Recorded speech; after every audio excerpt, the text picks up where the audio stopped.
Welcome to Shaping Your Retirement, the podcast designed to be thinking about the retirement life you want to live. Whether you're gearing up for retirement or navigating retirement, or really just curious about living a more fulfilling and intentional life, welcome. I'm Leslie Mizerak, an executive and retirement coach located in Orlando, Florida. And today I'm so excited I have with me Robin Lezotte. She is a recent retiree here to talk about her retirement experience and those emotions that have surrounded it. So, Robin, welcome. How you doing? Thank you for being here. Leslie, I'm so excited. I've listened to some of your other episodes and you make such an impact. And I'm so excited to be in this space with you and to share my thoughts today. Oh, well, I know you have plenty in our brief conversation that we had a couple of weeks ago, and you were just a couple of weeks into retirement when we chatted last. So let's go back to your last day of work. What moment stands out for you most clearly on that last day or maybe last days of work? I love this question because my last day was April 30th, which was my birthday. And it also happened to be my last day after 26 years at Central Piedmont Community College, a large Wow. community college in Charlotte, North Carolina. And so, as you can imagine, one of those in and of itself would have been a big deal, but this was a double whammy. And so, there were lots of emotions associated with that day and a lot of anticipation as well. And so it was my last day. Had a wonderful team. They would all drop by. People were bringing me cards and giving me hugs, and it was an overwhelming feeling of joy. That's the best way to describe it. And so the day was it was a beautiful day. And of course, on your birthday, you hear from people near and far. And then with the retirement part built in, people were coming to my office telling me how much I mean to them and how much of an impact I've had on them, which was very overwhelming. And then to top it off, my daughter Rachel and my husband Andy, they plotted and schemed and planned a retirement dinner party for me after work with some of my best friends, people that I've worked with on and off over the years, all through the college. And so we had a wonderful, intimate dinner of about 12. And Rachel, behind my only child, my heart, she's my heart. Behind the scenes, she reached out to all the folks and asked them to send in photos and write special notes to me about what our time together has meant and our friendship, and presented me with this beautiful book at dinner, which I couldn't read at the time. And so it was just exceeded every expectation I could have. Oh, sure you couldn't read it at the time. It sounds amazing. Have you read it since? And what stood out for you? Thanks for asking. Hmm. So the next morning, so my last day was on a Thursday. So on Friday morning, I slept in.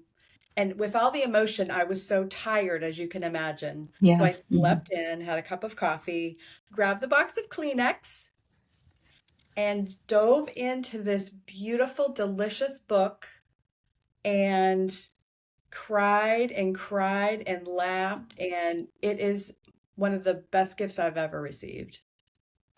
That is amazing. I can see why she's your heart. That's She is my fantastic. sweetheart.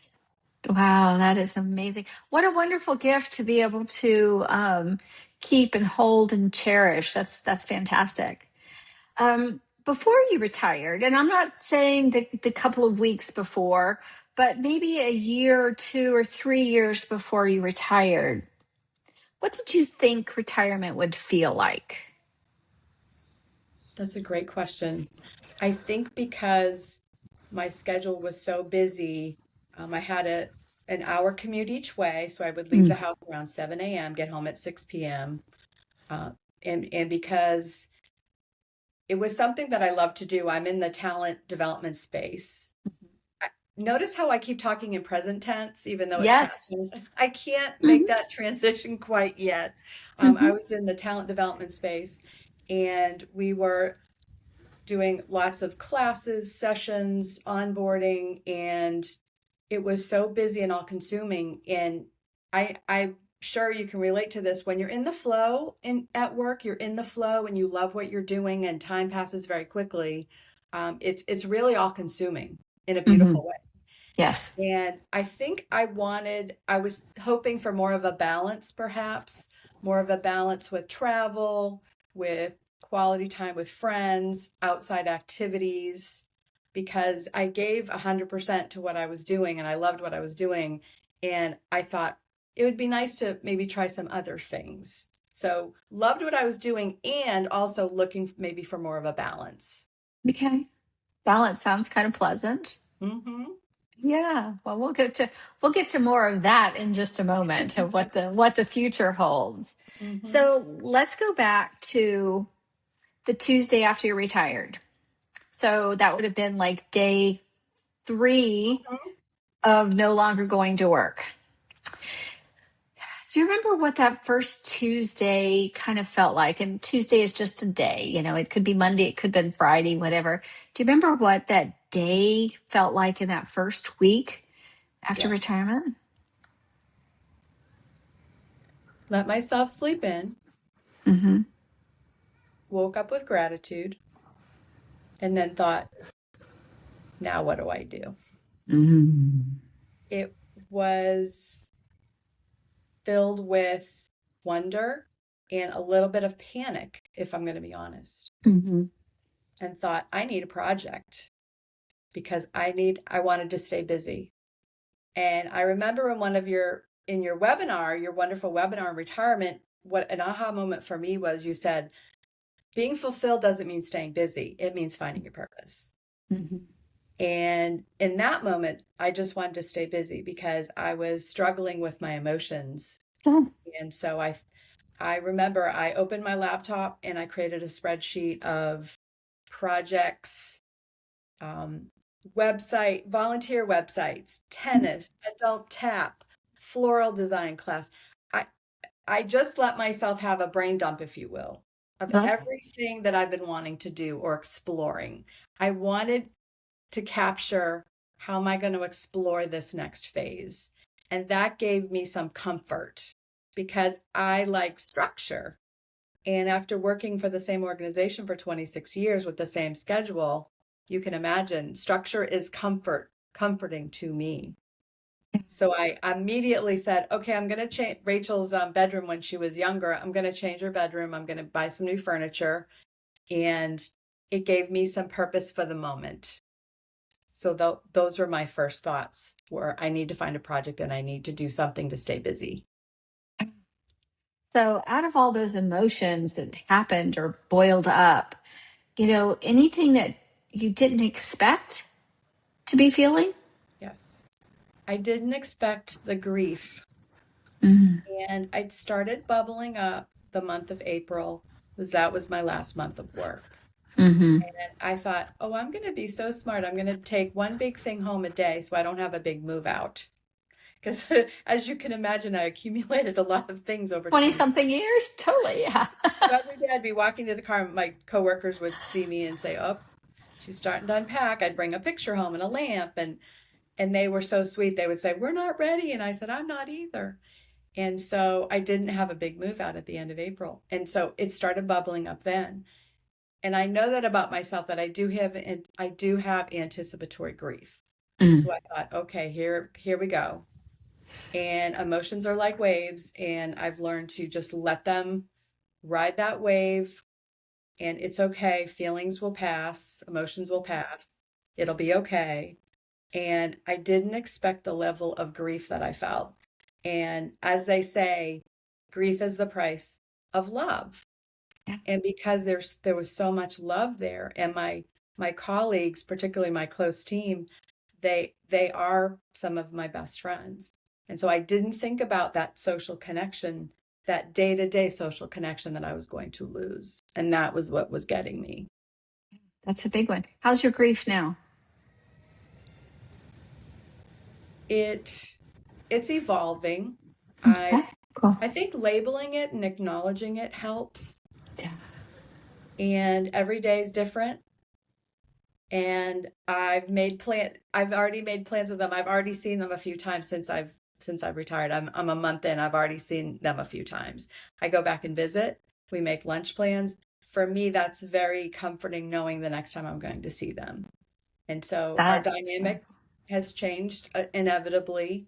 However, it's still beautiful. Mm, I love that. That social connection is so huge. That's a big piece of that hits people kind of right between the eyes in retirement, that they realize that they miss that social connection. At work, it just felt like work. And when you step away from it and you realize, a lot of your world revolves around that social aspect, even though it Right. was work, it's then missing. So that's huge. I'm glad you're keeping that alive. So you're a few weeks into it now, probably 3, 4 weeks now, maybe even five, About a month. four, yeah, a little over a month now. Um, what's it feeling like in this moment then might be different than that Tuesday morning after retirement? There's less panic. Mm, There's more I'm having more of an open mind and an open heart now. And I'm just kind of opening myself up to the universe and saying, take it in. What do you want to explore?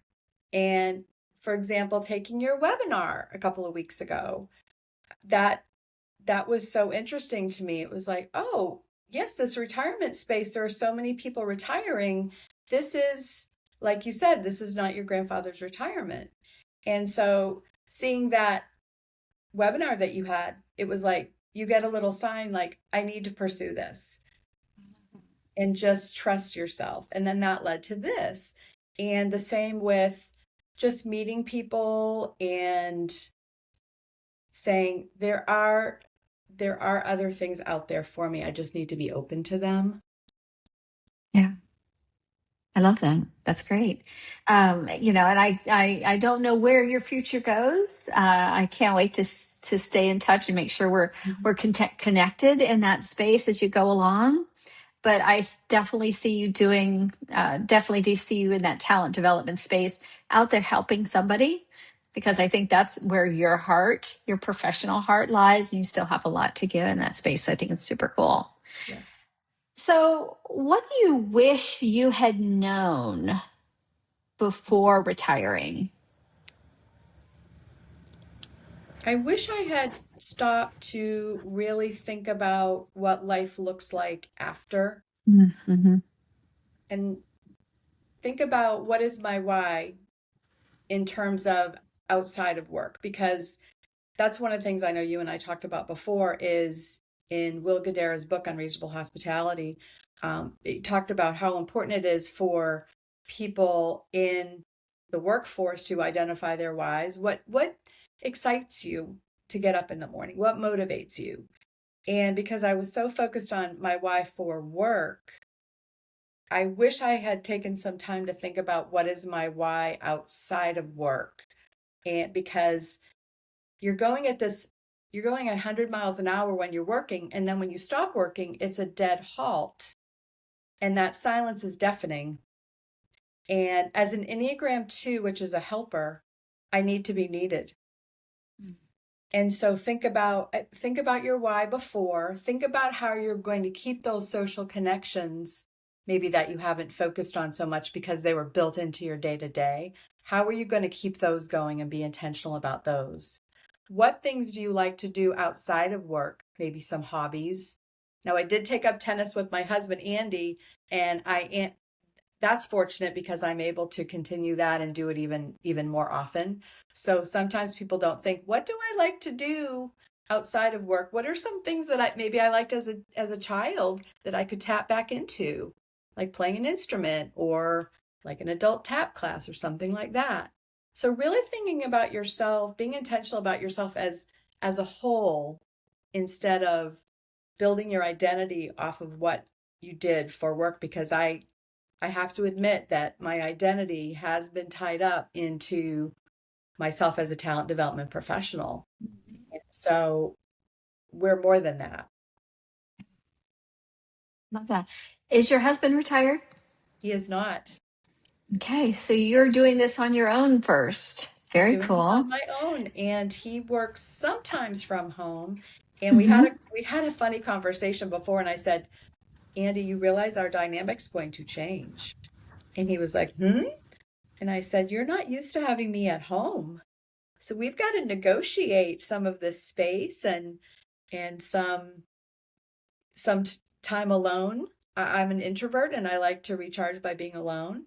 And so we're having to really kind of negotiate our new situation. Yeah. Yeah, that's a big one. I just did a little mini podcast commentary on the conversation that couples need to have.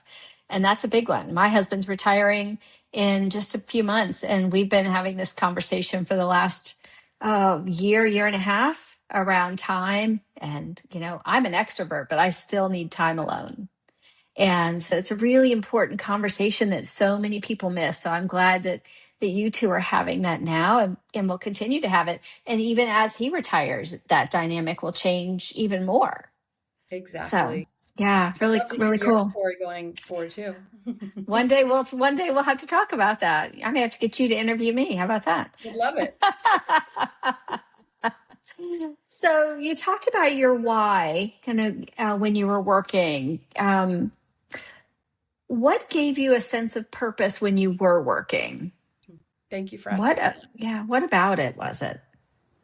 My team and I, we talk about our why because we offered a class on this, and so we were asking all of our employees what their why is. And so we wanted to share, we wanted to be vulnerable and share as well. And what I said was, when I was working as a talent development professional, we were welcoming in all of the new hires, and it's a large institution and it's overwhelming, and we wanted to, first of all, to make them feel welcome, valued. It's going to be okay. You don't need to know everything on your first day. We're going to help connect you with resources and people, and it takes some time. And so part of that was hopefully coming off as authentic. That is my goal, to for people to perceive me as authentic and welcoming. And that was a great joy for us. And also sharing information and professional development resources and learning opportunities that will help employees grow and develop and make an impact on their professional journeys. So that was my why as a professional. So, as you think about your why in the past as a professional, what do you believe your why is turning into now in retirement? I think I've mentioned 5 adjectives that I had thought of Hmm. when I retired and shared them with you. And they are learn, grow, connect, impact, and inspire. So I started there and I said, what does that mean? The feeling that I have helping others and bringing out the best in others and inspiring them to grow, I think that's going to continue in some capacity. I don't know what that looks like exactly, but as someone who really enjoys seeing other people grow and develop and learn and become the best versions of themselves, however I can have a hand in that, whether that's part-time work, volunteer, I don't know yet. But I do know, I will know my why when I'm in that space. I will feel it. That's fantastic. And the great thing is, you don't have to rush into something. You Right. don't have to pick something today just to make it happen. You Right. can wait for that moment to kind of hit you and find the space that supports you, which is why I go back to what I said. I see you doing something, whether it's in volunteering in that in that space of helping others grow. I just see it in my head. So Oh, thank we'll you. see what happens. And my wise Um, and my wise daughter said, just try it. yeah. If you don't like it, you can do something else. That's just not been my norm, I guess you could say. Hmm. And in the retirement space, I think there's so much opportunity in the retirement space because it's not like our parents or our grandparents' generation. Mm-mm. It's so different. We can start a new chapter. We can reinvent ourselves. We can reimagine what life looks like. And that's exciting. Yeah. You can do all the trial and error you want and have some fun with it along the way. You might find something that you never expected to want to do, and you might find something you thought you wanted to do is like, not for me. That's the And that's beauty. okay. Yeah, that is the beauty. Your daughter is very smart. She is. She will love that you said that. I think the underlying theme is gratitude. Yeah, I love that. Well, you've said that to me before, and I it feels like you do believe that. And I think that's a big piece of it. And when you have that kind of gratitude mindset, that Mhm. really open growth mindset, it just changes the game in the world, you know. And retirement is not about sitting in the lazy boy chair, even though they are very comfortable chairs. It's not about sitting in the lazy boy chair anymore. It's doing the things that feel right for you. So, as I start to wrap up, and I know you've got something you want to say in the end, what do you look forward to in retirement now that you're a month in? What do you look forward to in the future? Looking forward to strengthening relationships. To me, it's all Mm. about relationships. And I have a couple of brothers in California. And so I'm actually this weekend, my husband and I are going to the San Francisco area to visit one of my brothers. And my other brother is in Palm Springs, so he is definitely up next. And so just not worrying about how many vacation days do you have and what are you missing while you're gone and all those pings going off when you're gone and how many emails will you have when you get back and just really being present. I think being in retirement, there's more of an intention to be present, which is exciting. And so again, looking for that balance, kind of, it's like a big puzzle. It's like, okay, this week is travel. This weekend, visiting. I have a dear friend who lives in Clemson, going to visit her. Dear friend lives Cape Cod, going there for a couple weeks. So to me, it's a fun puzzle.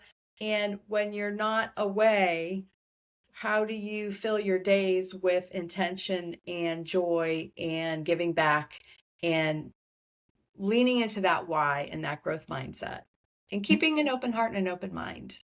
I love that. Well, Robin, I think you had something you wanted to add. I did, Leslie. I in my classes I would always end on a quote. And so I found a quote here that I would love to share with you and the list. Please. It says, "Retirement is not the end of the road. It is the beginning of the open highway." I love that. The beginning of the open highway. I love that. Thank you so much for sharing. Robin Lezotte, you're amazing. So thank you for joining me today. And to our listeners, thank you so much for listening to Shaping Your Retirement. You can learn more about what we do and sign up for our newsletter at shapingyourretirement.com. And I'll see you in the next episode. And I have a feeling you're going to see Robin Lezotte down the road at some point.